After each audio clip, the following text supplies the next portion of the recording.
আসসালামু আলাইকুম, welcome to Sharmin's world. রবিবার বিকেলে আমরা ঘুরতে বের হয়েছিলাম। আমি আয়রাতার খালামণি মিলে। আয়রাতার খালামণিকে টাটা দিচ্ছিল যে আমরা আগে চলে যাব। বৃষ্টির কারণে রাস্তার অবস্থা খুবই খারাপ আমাদের বাসার সামনে। অটোতে উঠে একটু সামনে যাওয়ার পর দেখি আয়রাতের মাথার ব্যান্ড নাই।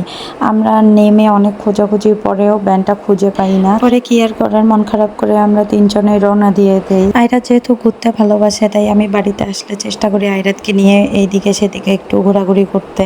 আর ঢাকায় তো খুব বেশি একটা খোলামেলা জায়গা পাওয়া যায় না, তাই বাড়িতে আসলে আয়রাতকে নিয়ে সবসময় সব কিছু দেখানোর চেষ্টা করি। রাস্তার ধারে সুন্দর কাশফুল ফুটে আসছে। অনেক দিনের ইচ্ছা যে বরের সাথে গিয়ে কাশফুলের ওখানে ছবি উঠা। সবার এত এত ছবি দেখি, তাই নিজেরও ইচ্ছা হয় হ্যাঁ বরের সাথে একটু ঘুরতে যাই। কিন্তু আয়রাতের বাবা আসে 2-1 দিনের ছুটিতে, রেস্ট নিতে, বাসায় সময় দিতেই ছুটি শেষ, আবার ফিরে যেতে হয় ঢাকায়। দেখতে দেখতে আমরা চলে আসছি আমাদের ধল্লা ব্রিজে, যেখানে আমরা ঘুরতে আসছি। বিকালে এখানে অনেক লোকজন আসে ঘোরাঘুরি করতে। লালমনিরহাট থেকেও লোক আসে এখানে ঘুরতে। নদীর ধারে বসে থাকতে কার না ভালো লাগে বলেন?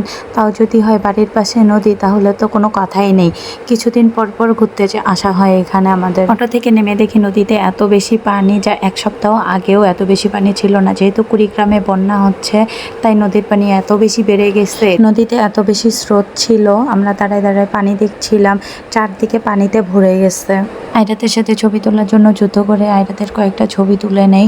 তারপর আমরা মামে মিলে একটু হাঁটাহাঁটি করতেছিলাম। আমাদের ঘোরাঘুরি শেষ, এবার বাসায় যাওয়ার পালা। আয়রাতকে দেখে মনে হচ্ছিল আয়রাতের ঘুম চলে আসছে, কারণ আয়রাত অটোতে জার্নি করুক বা যেখানেই জার্নি করুক না কেন, ও ঘুমায় যায় কেন জানি।